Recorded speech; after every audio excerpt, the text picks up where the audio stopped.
These are the Daily Tech headlines for Friday, September 19th, 2025. I'm Rob Dunwood. Nvidia Corp announced a €2 billion, $2.7 billion investment to bolster the UK's artificial intelligence sector. This initiative, in collaboration with venture capital firms Accel, Air Street Capital, Boulderton Capital, Hoxton Ventures, and Phoenix Court, aims to empower the UK to compete in the AI market globally, according to a company statement.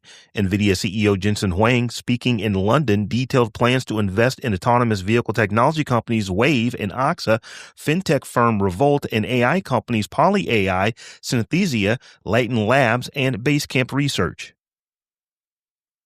Google is poised to release a major update to Chrome, integrating Gemini-infused AI across the browser to enhance user experience, search capabilities, and security. New features will include a desktop Gemini button for content summaries, system-level integration on Android with upcoming iOS support, AI mode in the Omnibar, and Ask About This Page functionality with AI overviews. The AI will also improve security by detecting scams and automatically changing compromised passwords. Future plans include agentic control, enabling Chrome to complete tasks for users, though the effectiveness, speed, and cost of this advanced feature are still uncertain.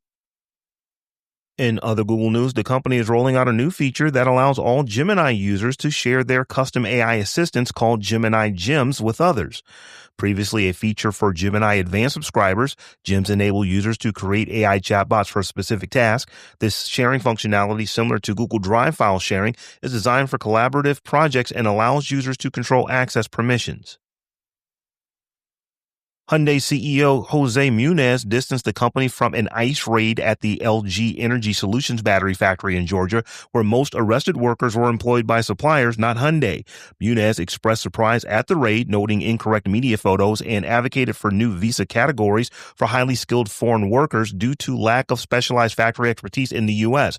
These comments come amid Meta plant construction delays and fears that the raid could deter foreign investment and target the EV industry.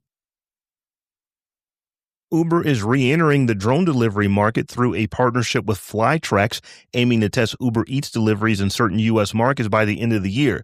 This marks Uber's renewed focus on advanced delivery technologies, bolstered by a more favorable regulatory landscape and the success of other drone delivery companies.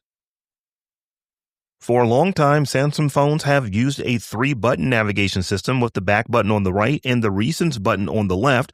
Google Pixel phones, however, default to gesture navigation but also offer a 3-button option, placing the back button on the left, which is the traditional Android layout. This difference has been an issue for Samsung users switching to Pixel, as they have had to adapt their muscle memory or switch to gesture navigation, since there hasn't been a way to change the button order on Pixels. Happily, Google is now introducing an option to reverse the buttons in the navigation bar.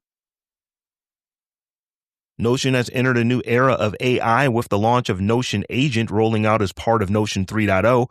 This new teammate and Notion super user can perform human-like actions, including building pages and databases, searching for information across various tools, and autonomously completing up to 20 minutes of work. Agents can also remember user preferences for content referencing and filing, with personalized profiles available now and fully customized agents planned for the future. Chinese AI developer DeepSeek recently revealed that the training costs for its R1 model were significantly lower at $294,000 compared to its U.S. competitors, a figure disclosed in a Nature Journal article on Wednesday.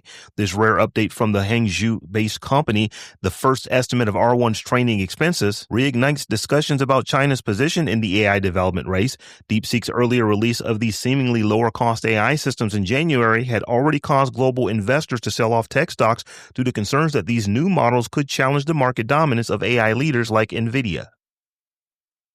And finally, Fortnite is changing its revenue model to allow creators to sell in-game items and earn a share of V-Bucks, moving away from a system based only on user engagement time. Epic plans to give developers 100% of revenue from December 2025 through 2026, then 50% afterward. After platform fees, this means developers will get about 74% and 37% of retail spending, respectively.